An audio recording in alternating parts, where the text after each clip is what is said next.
Just thought I'd show you a tool that I think I've used on a video or two, but I found it really useful. I actually got it after I started this whole lock sport business.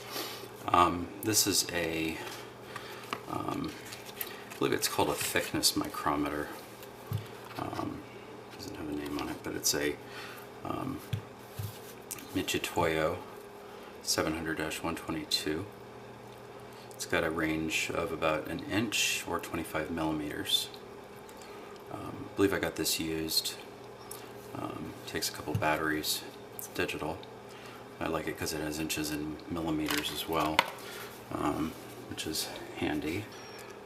So it works just like a regular micrometer, except it has this spring-loaded anvil. Or, no, that's the anvil, spring-loaded plunger, I guess. Stem. I'm not good with the terminology. And I believe both of these faces are either carbide or some kind of hardened steel. What it's really meant for is coming in and measuring like sheet metal. So that's like 207 or 0820, which is on the order of, I don't know, so many 64ths of an inch, whatever this thing is. You could use a regular micrometer and that would work just fine. I think they're a little more expensive usually. I got this on eBay used for $50 or $70.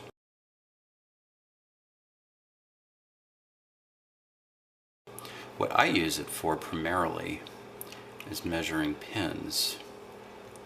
Okay, so I'm actually going to drop this out of these tweezers now that I've got it.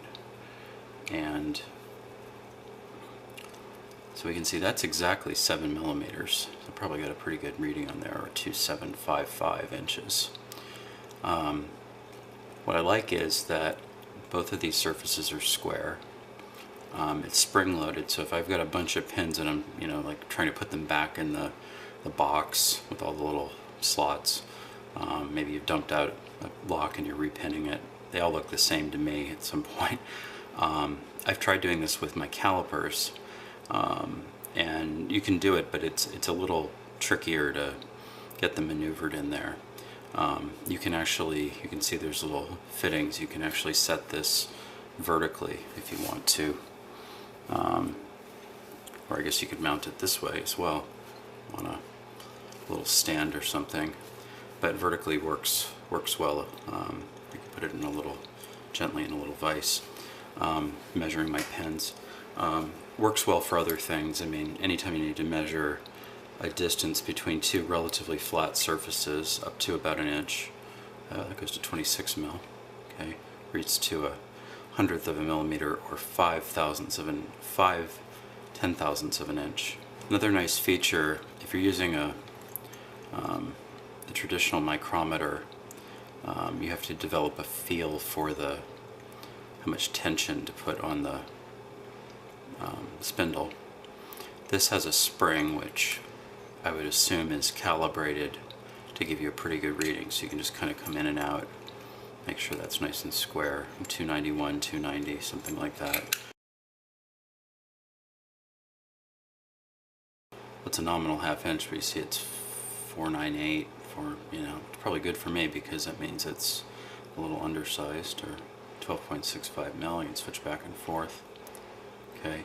Now say that I had this and then maybe I want to see how much I've whittled down this end, the other end, where I've sanded it a little bit. I can actually zero this. So let's say I like that thickness.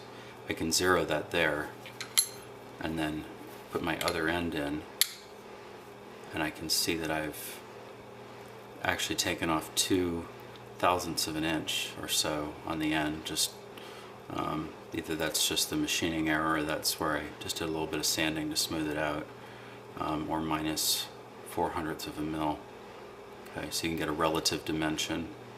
Okay, or if I wanted to see what the size of the head was relative to the shaft, 6.12 or just under 1/4 of an inch. Okay, and of course probably shouldn't let it slam like that. Bring it back to 0. You want to make sure that these surfaces, whether using calipers or mics or any any precision tool like this. You want to make sure these are free of any oil or dust or debris. You'd be amazed, even just a piece of lint from your paper towel could give you a thousandths or so error. A little bit of grease even will give you error. You may not care getting precise, but you know, you probably like to take advantage of the amount of precision that's in here. Comes in a little box, and of course you should probably store it in the box because it's a precision instrument. You don't want to have it bouncing around your floor or anything. Okay, bouncing around the shop. Don't know what this hole was for. They probably came with a standard. I know the batteries were in here somewhere, but probably came with a standard to calibrate it. But that apparently disappeared. Maybe part of why it was a little cheaper. The old ones came in nice wooden or metal boxes, but now you get styrofoam or foam and plastic, but that works just fine. They make micrometers that have pointy ends here. I think a thread micrometer is a good choice for that. Some of them you can change the these faces out. This one they're fixed, but the pointy ones would be good for measuring, like the depths on a key or even a regular key, because obviously this thick thing won't fit down in there. My calipers have a bevel or a pointy bit on them that I can use, but you know, generally mic is considered a little more precise. I'm going to try to show you a trick to measure the depths on these later, but I need to collect another tool for that. They do make I've seen two versions of a key micrometer, which is, you can see a couple of the locksmithing stores, and I think one of the impressioning websites has one. I think that's a dial, and it's kind of it kind of does this sort of thing. It's got like a you know, clamp sort of thing with a dial or dial indicator here, and that's nice because you can grab in around. They also make, I think HPC or Lab makes one that's a regular kind of micrometer, but that's set up for doing keys. So I think it has a flat and then a pointy bit. You know, those were super expensive. I couldn't find any used. I didn't really want to get a specialized device just for locksmithing. This seems to do the job, and it was relatively inexpensive. And you can get, if you don't care about having a higher end tool, I like to buy quality, but some, you know, if you're, just because I don't know what I may use it for in 10 years, but you can buy a Chinese version of this. This is Japanese, but you can buy a Chinese version of this for probably 20 bucks from your supplier and or online, and it'll probably work just fine, you know. So there you are. Thickness gauge, Mitutoyo. This is Alex. Thanks for watching. Have fun. Germans, be very, very precise, yeah? And as always, keep it legal. Not that you can do anything really illegal with a micrometer, but whatever. Okay, cheers.